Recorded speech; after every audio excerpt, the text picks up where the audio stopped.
Om Swastiastu, selamat pagi teman-teman, Bapak Ibu, saudara-saudara sekalian.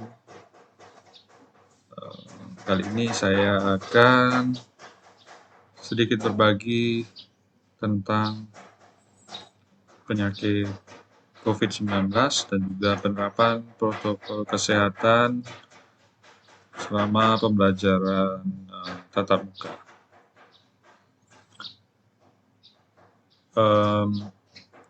Materi yang saya sampaikan ini akan saya bawakan pada saat pemberian penyuluhan bagi guru-guru sekolah dasar se-Kabupaten Buleleng.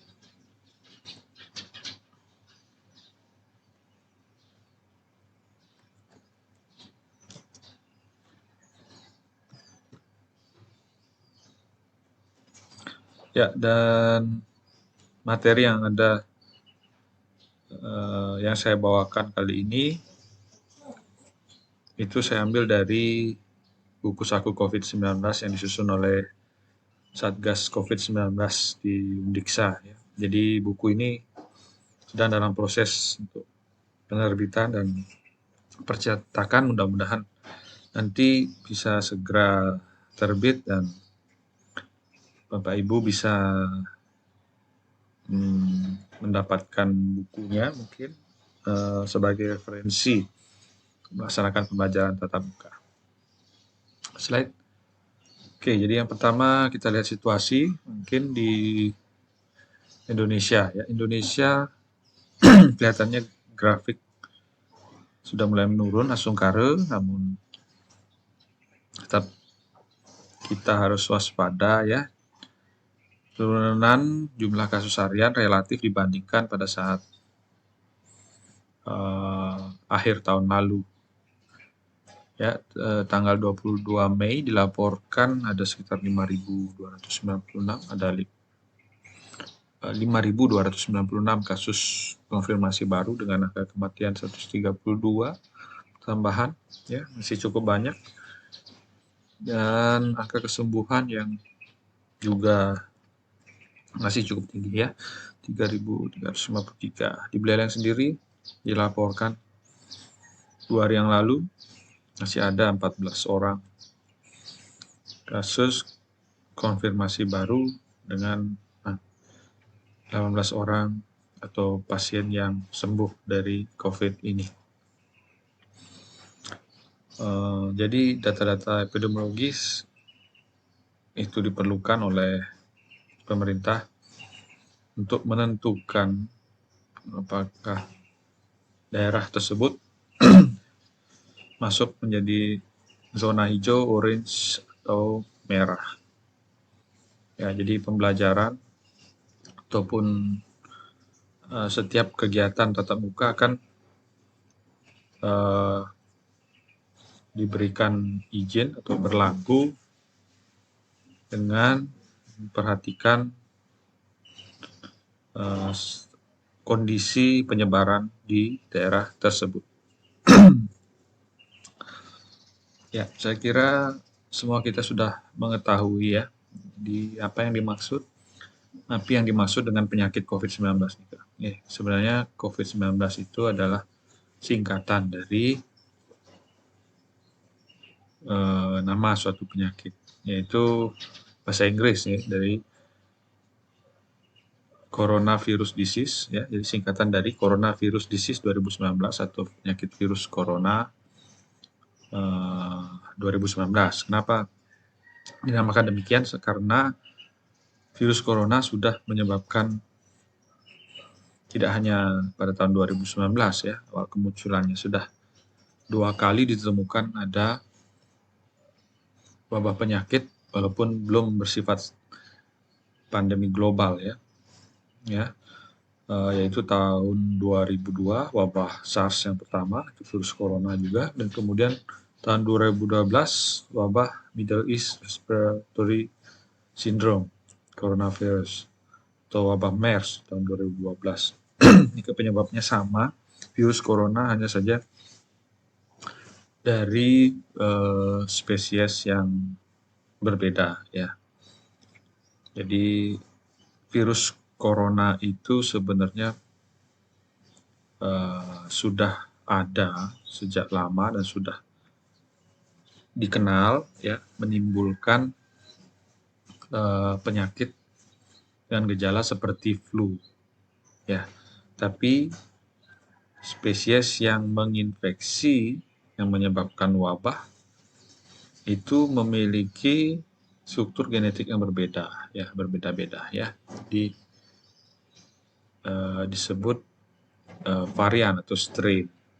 Ya, jadi strain untuk penyebab flu dengan strain yang flu biasa dengan penyebab SARS pertama, penyebab MERS, dan yang baru tahun 2019 ini memiliki struktur genetik yang berbeda. Ya. Muncul pertama kali pada bulan Desember 2019 di kota Wuhan, provinsi Hubei, dan ya merupakan penyakit menular yang disebabkan oleh jenis virus corona strain baru, yang disebut sebagai novel coronavirus. Dengan virus corona ini menyebabkan gejala yang sama seperti wabah-wabah sebelumnya ya, wabah SARS dan MERS, itu gejala sindrom penyakit pernafasan akut. Ya, akut dan parah. Akut artinya terjadi dalam hitungan hari ya, dan berat. Ya, virus corona ini memang masih satu keluarga dengan virus corona jenis lainnya ya. Dikatakan dari genus beta coronavirus. Dari hasil analisis biomolekuler materi genetik dari virus corona baru ini ditemukan memiliki kemiripan lebih dari 90% dengan virus corona yang diidentifikasi pada kelelawar. Jadi diperkirakan virus corona yang menyebabkan penyakit COVID-19 ini berasal dari kelelawar, kemudian pindah menginfeksi manusia atau melalui host atau inang perantara. Ya, ini masih diselidiki, dan terakhir kabarnya dari penelitian WHO, kemungkinan sumber pertama kali jadi penularan dari hewan ke manusia atau zoonotik ini kemungkinan bukan pertama kali dari pasar hewan Wuhan ya, di Wuhan itu. Jadi memang kasus pertama pada awal-awal pandemi setelah ditrace itu merujuk pada satu pasar hewan di kota Wuhan. Namun setelah dilakukan penelitian lebih lanjut ternyata kasus awal sudah lebih dahulu muncul. Jadi kemungkinan transmisinya sudah terjadi sebelum Desember 2019 dan bukan dari pasar hewan di Wuhan. Ya. Nah, bagaimana cara penularan virus ini, virus corona baru ya, dinamakan sekarang virus SARS-CoV-2 ya. Jadi penyebabnya adalah virus corona SARS-CoV-2 ya, dari penamaan internasional ya. Yang pertama ada menyebabkan wabah SARS tahun 2002, dan ini yang kedua. Tapi berbeda ya secara struktur genetik.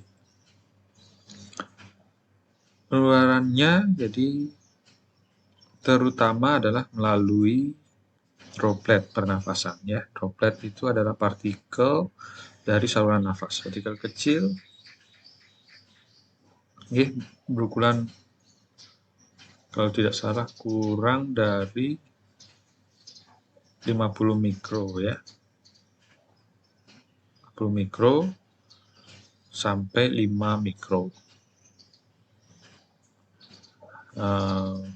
Jenis yang lebih kecil lagi, kurang dari 5 mikrometer, itu disebut dengan mikro droplet atau aerosol, yang menjadi concern para ahli yang ternyata partikel droplet yang lebih kecil atau aerosol ini mampu melayang gitu ya setelah dikeluarkan dari orang yang terjangkit lebih dari 2 meter. Jadi pada awal penelitian temukan penularan droplet yang berukuran besar ini yang daya jangkaunya setelah dikeluarkan dari pernapasan orang yang terjangkit virus itu hanya maksimal 2 meter karena ukurannya besar ya. Nanti ada di slide berikutnya. Yang kemudian akan jatuh sehingga itu yang menyebabkan pada saat awal cara pencegahan penularan protokol kesehatan di awal adalah menjaga jarak aman minimal 1,5 meter, 1,5 sampai 2 meter ya. Kemudian ya itu secara penularan secara langsung. Ada juga penularan secara tidak langsung yaitu dengan kontak dengan permukaan benda yang terkontaminasi, termasuk kontak fisik dengan orang yang terjangkit virus ini. Ya, jadi misalnya pasien atau orang yang terjangkit oleh virus corona ini batuk, bersin, kemudian dia tidak memakai masker, ya, dia tidak menjalankan etika batuk dan bersin yang baik, yang benar, ya. Kemudian droplet jatuh pada permukaan sekitarnya atau pada tangan orang tersebut, ya. Pada tangan, kemudian dia melakukan kontak fisik, misalnya bersalaman, berpelukan misalnya ya. Atau droplet ini jatuh pada permukaan meja, kursi, atau gagang pintu, gagang lemari, dan sebagainya. Atau dari tangan pasien yang terjangkit itu menyentuh benda-benda, kemudian ada orang lain yang menyentuh permukaan yang terkontaminasi tersebut, maka saat dia menyentuh karena tangannya sudah terkontaminasi juga oleh virus, saat dia menyentuh mata, hidung, dan mulut, maka virus akan bisa masuk melalui mata, mukosa ya, selaput lendir dari orang tersebut. Jadi mata, selaput lendir pada mata, hidung, dan mulut. Nah, ini kita lihat video dari NHK ya, peneliti Jepang sudah meneliti lewat panduan para ahli menggunakan laser ya, kamera sensitivitas tinggi ya, droplet yang besar dia langsung jatuh ya, atau maksimal jarak jangkaunya adalah 2 meter. Tapi nah ini kita lihat yang merah-merah adalah mikro droplet atau aerosol. Pada tempat yang tertutup dilakukan simulasi 10 orang di ruangan kelas, 1 orang batuk tanpa memakai masker, maka mikropartikel bisa melayang lebih lama ya, tidak langsung jatuh seperti yang besar. Dan maka saat berbicara juga akan mengeluarkan banyak sekali mikrodroplet ya. Namun di dalam droplet ini ada virusnya ya. Virus hidup di dalam droplet-droplet yang terkecil ya. Memang jumlah partikel virus yang ada dalam mikrodroplet memang lebih kecil dibandingkan pada droplet yang lebih besar. Tapi kalau kita ruangan tertutup, mikrodroplet ini karena dia sifatnya bisa melayang lebih lama, maka akan terakumulasi. Ya. Jadi dari penelitian juga dikatakan bahwa tingkat keparahan infeksi itu berkorelasi positif dengan jumlah partikel virus yang masuk ya. Jadi ada beda orang yang terpapar dengan orang yang terinfeksi ya. Kalau orang terpapar virus bisa masuk ke saluran pernafasan tapi tidak sampai menimbulkan respon dari sistem imun orang yang terpapar tersebut. Sedangkan orang yang terinfeksi, virus masuk sampai masuk ke dalam sel dan mengakibatkan aktivasi daripada respon sistem atau sel kekebalan tubuh. Jadi semakin tinggi jumlah partikel virus yang masuk menentukan gejala, ya, apakah orang itu akan bergejala atau tidak, dan juga dapat menentukan tingkat keparahan infeksi. Ya. Jadi salah satu faktor, di samping faktor daripada daya tahan orang tersebut dan juga faktor adanya penyakit penyerta. Nah, ini kita lihat bagaimana proses terbentuknya gejala atau patogenesis. Jadi virus corona gejalanya memang sebagian besar tanpa gejala ya, 80%. Tapi ada yang 5% bisa mengalami gejala sedang sampai memerlukan perawatan ICU, ventilator selama berbulan-bulan bisa ya. Jadi dia virus masuk, setelah kita menghirup udara yang terkontaminasi, dia masuk ke sel, saluran nafas masuk. Kemudian dia membajak sel-sel di saluran pernafasan sampai ke paru-paru ya, untuk membuat kopi ya, salinan-salinan dari virus itu. Ya, kehebatan virus ini bisa daya replikasinya atau bertambah banyaknya yang dalam waktu singkat mampu bereplikasi dalam jumlah yang banyak ya, menginfeksi terutama sel-sel, ternyata dia lebih infeksi sel-sel pembuluh darah di dalam paru-paru ya, darah kecil. Ini ya gejalanya sesak nafas pada awalnya tidak disadari ya, sampai akhirnya membuat pasien harus menggunakan alat bantu nafas. Ya, dia juga menyerang sel tidak hanya sel pada sistem pernafasan, juga sel daya tahan, sel kekebalan tubuh ya, terutama limfosit dan makrofag, dia juga bisa menginfeksi itu sehingga terjadi penurunan kadar sel limfosit atau limfopenia. Ya, infeksi virus corona bisa memicu overreaksi daripada sistem kekebalan tubuh dengan diproduksi materi protein-protein yang menyebabkan respon inflamasi yang berlebihan atau disebut dengan badai sitokin. Ya, badai sitokin menyebabkan terjadi penggumpalan darah di semua organ ya, di otak, di paru-paru, ginjal ya, dan dapat menyebabkan kegagalan fungsi organ. Dan kalaupun sembuh, ini dikatakan ada gejala sisa, ada sejumlah pasien yang mengalami gejala long COVID namanya. Gejala COVID yang bisa makan waktu berbulan-bulan ya, kemudian lemah, letih, lesu, kemudian gejala gangguan pernafasan ya, batuk, kemudian sesak nafas yang hilang timbul selama berbulan-bulan, dan kalau melakukan aktivitas itu tidak sekuat biasanya ya.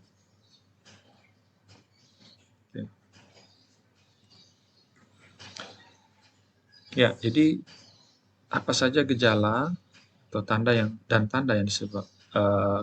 disebabkan infeksi virus corona ini ya, terutama adalah demam, batuk, dan sesak nafas.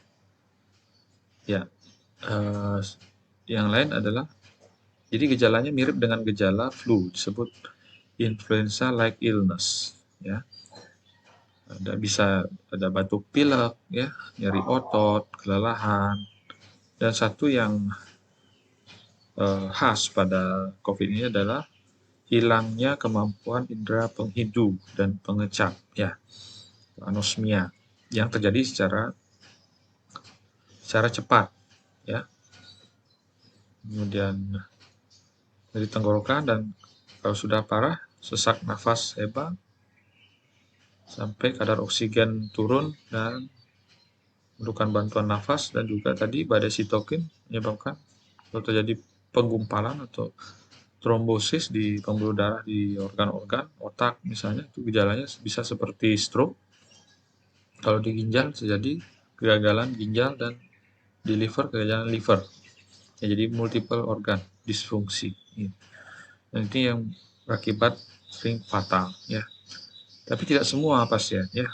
Memang yang mengalami gejala berat dari evaluasi observasi penelitian selama ini ya, hanya di bawah 5%, tapi yang sampai kritis itu hanya kurang dari 2%. Walaupun demikian 2% kalau populasi Indonesia 270 juta jiwa ya lumayan, dan ini bisa menyebabkan kolaps sistem kesehatan karena sistem kesehatan kita belum mampu menampung pasien apabila terjadi KLB ya, jadi jumlah pasien berat yang datang dalam waktu bersamaan tidak dapat ditangani karena kapasitas tidak mendukung sehingga banyak yang meninggal. Itu yang menyebabkan pemerintah melakukan pembatasan-pembatasan ya.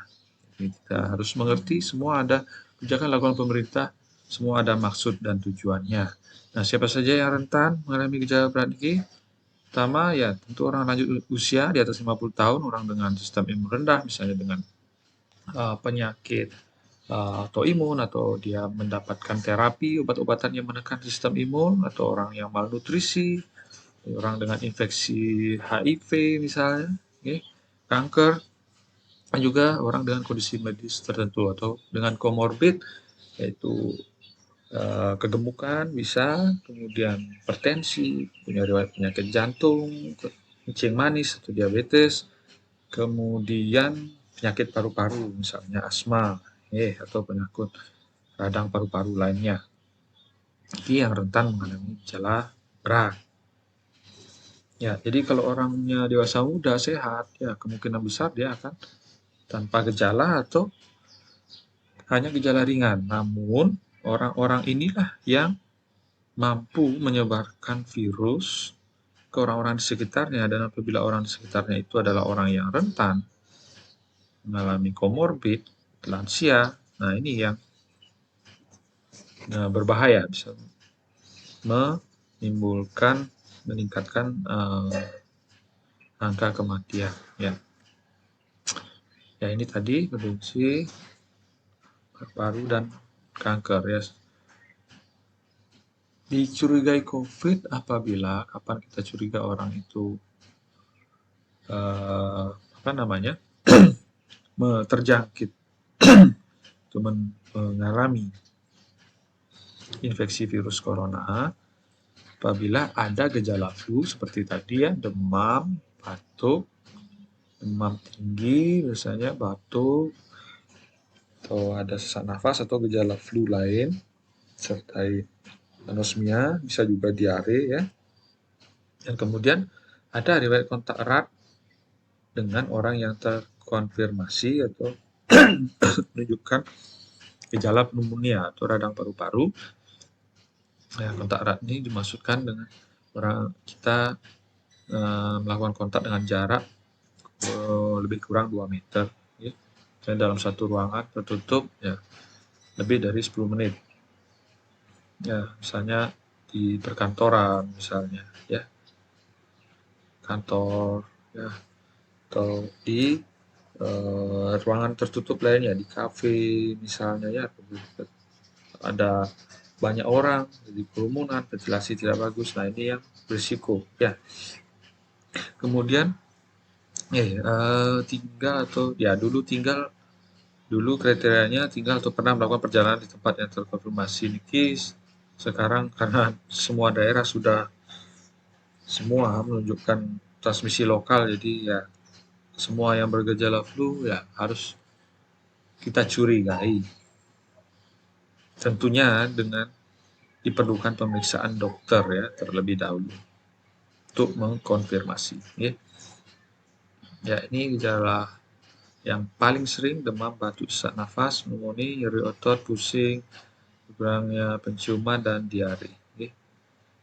Kemudian kalau ada orang yang sudah kita curigai, suspek, maka untuk menegakkan diagnosis misalnya dilakukan untuk konfirmasi diagnosis yang menjadi standar emas, standar baku, seperti kita ketahui bersama adalah pemeriksaan biomolekuler dengan pemeriksaan Nucleic Acid Amplification Test atau PCR ya. PCR singkatan dari Polymerase Chain Reaction, RT itu Reverse Transcription. Ini untuk mendeteksi genetik mendeteksi adanya material genetik atau RNA, karena virus corona ini kan virus RNA gitu. Jadi sama seperti kalau kita tes DNA misalnya untuk menentukan penentuan orang tua kandung ya, sering dilakukan oleh kepolisian misalnya, penentuan orang tua kandung itu kita membandingkan antara materi genetik orang yang dicurigai sebagai orang tua kandungnya, kita ambil sampel darahnya ya, tes DNA, jadi akan keluar hasil struktur susunan gennya. Ya, ini kemudian dibandingkan dengan susunan gen dari sesampel darah yang diambil uh, dari anaknya ya. Cocokkan ayah dan ibunya. Apabila sesuai, ya, gen dari anak ini menunjukkan kombinasi yang sesuai dari gen ayah dan ibunya, maka ya sudah bisa dipastikan. Ya. Jadi ibaratnya seperti ini Kak, PCR membandingkan susunan gen yang telah dikenali sebelumnya dengan susunan gen dari sampel yang diambil dari swab orofaring ya, dari rongga hidung paling belakang atau swab tenggorokan. Ya. Nah, kenapa kita harus cepat mendeteksi, melakukan diagnosis apakah kita terpapar, terinfeksi virus Niki, ya, karena kalau sampai terinfeksi tidak ditangani dengan baik, maka Niki komplikasinya yang dapat terjadi, ya, pertama terjadi sindrom pernafasan akut stres ya, atau akut respiratory distress syndrome, di mana pasien sesak nafas berat, ya, kadar oksigen dalam darahnya menurun sekali karena tidak pada paru-parunya oksigen tidak bisa masuk ke aliran darah karena terjadi peradangan luas, juga pembuntuan pembuluh darah kapil di paru sehingga tidak terjadi pertukaran oksigen dan karbon dioksida. Nah, akibatnya apa? Terjadi keadaan hipoksia, oksigen yang sangat berkurang, sedangkan sel-sel otak, organ-organ vital kita semua memerlukan oksigen, tidak ada oksigen menyebabkan semua kegagalan organ ya, multi organ, gangguan jantung dan akhirnya kematian ya. Ya tentu tidak semua, tapi orang-orang yang rentan seperti tadi ya, lansia, komorbid, itu yang kita tidak bisa prediksi apakah kita ini rentan ya, kecuali kita melakukan check up lengkap ya secara rutin. Jadi orang yang merasa sehat ya ternyata bisa saja dewasa muda sehat, ternyata setelah dicek ada hipertensinya. Hipertensi berawalnya memang tidak bergejala, atau kadar gulanya ternyata tinggi, atau ternyata dia memiliki penyakit asma ya. Jadi makanya tidak semua pasien itu yang berat ada komorbid, tidak semua lansia, ada juga yang muda, bahkan anak-anak pun ada yang sampai meninggal ada. Nah, jadi walaupun persentasenya kecil ya, tapi kita satu nyawa itu berharga. Makanya pemerintah dengan gencar melakukan sosialisasi dan edukasi, ya mudah-mudahan kita semua akan berpartisipasi aktif dalam perang melawan wabah iki. Dan iki supaya tahu terapi apa saja yang diberikan. Untuk sementara semua obat antivirus itu masih dalam tahap pengujian, tapi ada yang hasilnya sudah menjanjikan namun belum bisa dikatakan sangat efektif. Beberapa remdesivir misalnya, Vigan itu akan diberikan, juga terapi suportif tergantung kondisi. Ya, kita lihat kondisi di India bagaimana ya, kolapsnya sistem kesehatan di sana karena terjadi lonjakan kasus secara cepat. Itulah eh, yang berusaha keras dicegah oleh pemerintah ya. Kemarin pelarangan mudik, protokol kesehatan, PPKM mikro dan sebagainya itu mencegah terjadinya lonjakan kasus secara bersamaan banyak tiba-tiba ya, sehingga fasilitas kesehatan kita tidak mampu menghadapi, dan ini yang potensial meningkatkan angka kematian karena orang yang apa namanya harus mendapatkan perawatan ICU, ventilator. Jadi banyak yang tidak bisa mendapatkan perawatan dengan adekuat karena tidak cukupan ya sarana kesehatan kita. Istilahnya flattening the curve. Jadi kita berupaya agar lonjakan itu selalu berada di bawah kurvanya, selalu berada di bawah kapasitas dari pelayanan kesehatan kita ya. Jadi kalau dibilang ini, kalau Bapak Ibu sempat coba searching kapasitas bed di rumah sakit Buleleng, bandingkan dengan jumlah penduduk. Penduduk Bali sekitar 4,5 juta jiwa. Kalau yang berat kritis di bawah 2%, 2% sekitar berapa nih?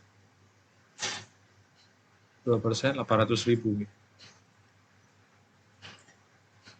Atau 80.000. Nah, 80.000 yang perlu ICU, sedangkan kapasitas ICU kita berapa? Hanya sekitar 120, 80, 120.000. Ya, jadi itu yang sering kadang-kadang tidak dipahami oleh masyarakat. Ya, bagaimana mencegah? Cegah ya, protokol kesehatan ya, sekarang 5M. Pakai masker, cuci tangan, jaga jarak, menjauhi kerumunan, ya. Kemudian melakukan pola hidup gerakan masyarakat sehat. Pakai masker, cuci tangan, menjaga jarak, menjauhi kerumunan, ya. Yang lain lakukan pola hidup sehat, makan bergizi, olahraga, hindari merokok, ya. Itu semua untuk memperkuat daya tahan tubuh dengan harapan kita tidak, walaupun misalnya terpapar, tidak terinfeksi atau hanya mengalami gejala ringan saja. Ya, masker, ya, jadi Bapak Ibu sudah kira tahu semua, ada yang masker medis, ada yang non medis. Kalau kita ya sekarang sudah berlimpah pasokan masker, jadi ya silakan kalau memang ini memang ada, bisa dipakai maskernya. Tapi kalau tidak ya cukup dengan masker kain, tapi 3 lapis bahan karton. Jangan memakai masker scuba ya, tidak dengan serat longgar karena itu tidak mampu menyaring yang partikel virus yang atau droplet yang berukuran tadi kecil, partikel droplet. Cara memakai masker yang benar harus mungkin adalah menutupi hidung, mulut, dan dagu. Nah, ini yang sering yang lihat kelemahan di masyarakat. Justru saat saat sendiri naik motor gitu pakai masker, tapi saat berinteraksi dengan orang berbicara refleks dibuka, diturunkan maskernya. Yang praktek gitu, pasien kalau bicara ya otomatis itu menurunkan maskernya. Saya harus berulang kali mohon Pak Ibu minta maaf, tolong maskernya digunakan sampai menutup hidung. Ya, ini perlu kita sosialisasikan, kita edukasi baik-baik bahwa penularan itu justru terjadi dari droplet yang dikeluarkan dari hidung, dari mulut, atau sebaliknya kita menghirup melalui itu tadi tempat masuk utamanya. Memakai masker yang benar ya sudah. Kemudian cuci tangan ini untuk menghilangkan kemungkinan ada virus yang mengkontaminasi pada tangan kita. Nah, kita itu secara tidak sadar pasti akan sering menyentuh daerah wajah ini ya, mata, itu, mulut, itu yang bisa karena kita terinfeksi oleh virus corona. Perlu tangan kita terkontaminasi. Caranya saya kira sudah tahu. Dan nah ini program usaha dari pemerintah untuk menghentikan ya pandemi ya, paling tidak membuatnya jadi penyakit COVID menjadi endemis ya, jadi tidak menginfeksi ya dalam jumlah yang banyak lagi. Jadi pada 2 Mei sudah ya vaksinasi. Intinya adalah memberikan atau mengenalkan tubuh kita dengan virusnya. Caranya dengan apakah dengan apa? Memasukkan virus yang sudah dilemahkan ataupun dengan partikel-partikel virusnya atau dengan materi genetiknya ya. Itu eh, caranya yang beda-beda tapi tujuannya sama adalah mencetuskan respon imun tubuh ya spesifik terhadap virus ini yaitu dengan membentuk antibodi ya zat kebal ini yang mampu nanti kalau ada virus sebenarnya virus COVID sebenarnya terpapar masuk ke dalam tubuh kita maka akan segera ditempeli oleh zat anti ini sehingga dia tidak bisa masuk ke dalam sel nih dinetralkan oleh antibodi sama seperti program imunisasi untuk penyakit-penyakit yang lain nih tapi sudah memang vaksin tidak boleh kendor untuk kesehatan 3M-nya karena napi karena eh, satu kita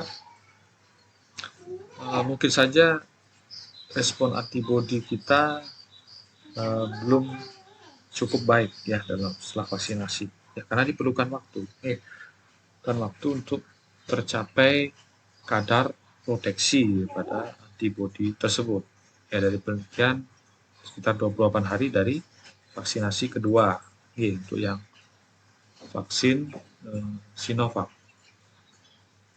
Nah, dan juga respon imun orang terhadap vaksinasi juga berbeda-beda ya. Ada yang responnya imunnya kuat, ada yang lemah. Jadi kalau yang kuat dia mampu produksi antibodi dengan kadar yang cukup. Ya, kadar yang cukup ini kadar yang bisa menetralisir sejumlah virus agar tidak jadi infeksi. Ada yang kadarnya rendah. Ada terjadi peningkatan tapi tidak cukup dikatakan untuk level yang proteksi. Makanya sebenarnya kalau setelah vaksinasi harusnya dilakukan pengecekan kadar atau titer ya, titer jumlah antibodi ya, belum idealnya. Tapi secara umum walaupun demikian, walaupun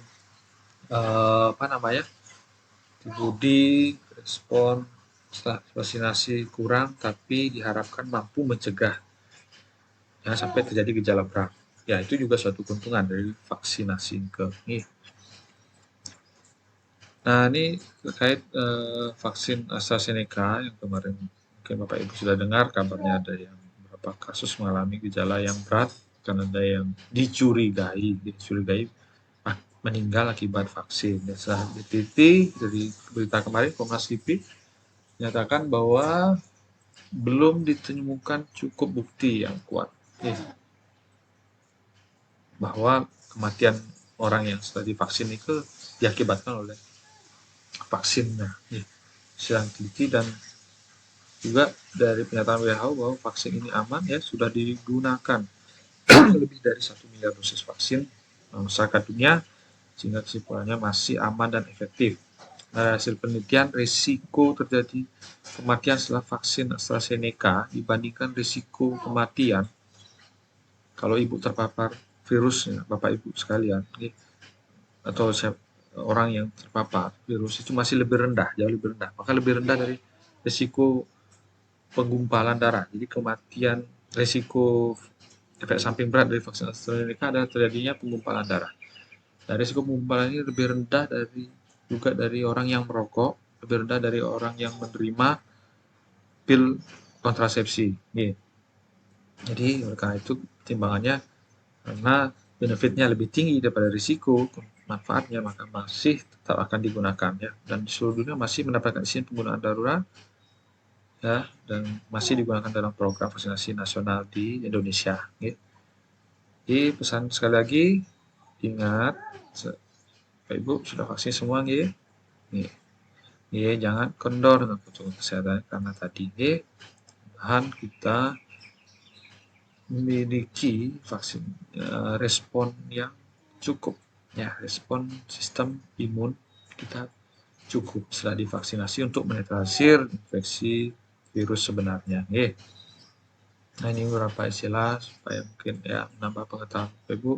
Kontak erat tadi kontak erat, kontak fisik kurang dari 2 meter dan sekarang kurang dari 10 menit pun ya orang itu bisa terinfeksi apalagi tanpa menggunakan alat pelindung diri, masker minimal misalnya Nah, kasus suspek ya kasus yang ada gejala flu, ya, ISPA, gejala infeksi saluran pernafasan atas, pneumonia berat sampai membutuhkan perawatan di rumah sakit, ya, dan ada riwayat kontak dengan kasus terkonfirmasi COVID. Oke. Atau tinggal di daerah yang melaporkan transmisi lokal. Oke. Kasus konfirmasi. Nah, kasus suspek yang sudah dilakukan pemeriksaan swab, diperiksa dengan PCR dan hasil positif, karena disebut kasus konfirmasi. Ada yang bergejala simptomatik, ada konfirmasi tanpa gejala simptomatik. Nih, kasus probable ya kasus suspek ya dengan gejala khas ya ISPA berat, radang paru-paru, ARDS atau meninggal dengan gejala COVID-19 khas dan belum ada ya, atau belum keluar hasil pemeriksaan lab PCR-nya. Nah, ini untuk pembukaan persiapan pembelajaran tatap muka, pembukaan sekolah. Ini saya ambil dari website Satgas Covid Nasional. Ya. Dikatakan di sana bahwa pembukaan sekolah idealnya harus melalui 5 tahapan ya. Yang pertama adalah tahap prakondisi ya. Jadi kita sosialisasi, edukasi semua masyarakat termasuk peserta didik, orang tua, guru-guru, adaptasi kebiasaan baru ya, dan juga fasilitasi sarana prasarana pendukung untuk protokol kesehatan, misalnya menyediakan tempat cuci tangan, pengaturan ruangan dan sebagainya. Kemudian timing kapan akan dilakukan itu mengacu pada data teknologi dan kesiapan institusi pendidikan serta ketersediaan fasilitas kesehatan di tempat di dekat dengan sekolah-sekolah. Kemudian menentukan prioritas, jadi tidak semua langsung dibuka, jadi ada simulasi dulu, ya, simulasi buka sekolah oleh institusi percontohan, ya. Jadi yang mungkin sekolahnya yang sudah siap dulu lakukan, ya. Kalau perguruan tinggi itu ada checklist yang harus dipenuhi oleh perguruan tinggi yang akan melakukan belajar tatap muka. Saya kira mungkin untuk pendidikan dasar mungkin ada nih checklistnya, syarat-syaratnya, dan juga harus koordinasi gitu, terutama dengan ya dinas pendidikan, dinas kesehatan, dan juga satgas COVID daerah, karena yang mengetahui situasi infeksi penularan transmisi di daerah tersebut adalah satgas COVID. Akan berkoordinasi dengan kesehatan dan dinas pendidikan untuk menentukan boleh tidaknya. Dan ini terkait dengan status zonasi dari daerah itu. Kemudian jika dilaksanakan maka harus dilakukan monitoring dan evaluasi berkala. Apabila terjadi outbreak, ada kasus, terjadi cluster, maka kita harus dilakukan penghentian sementara untuk kegiatan tracing, kontak tracing, kemudian treatment 3T tadi ya, testing, tracing, dan treatment, dan evaluasi pelaksanaan pembelajaran bagaimana penerapan protokol kesehatan. Jadi ada kebijakan gas dan rem. Kira-kira sekian materi yang Tiang bawakan. Mudah-mudahan ada manfaatnya bagi kita semua, terutama Bapak Ibu guru dalam melakukan persiapan untuk proses pembelajaran secara luring. Dari kata yang menyampaikan permohonan maaf apabila ada yang kurang berkenan. Matur suwun. Om Santi Santi Santio.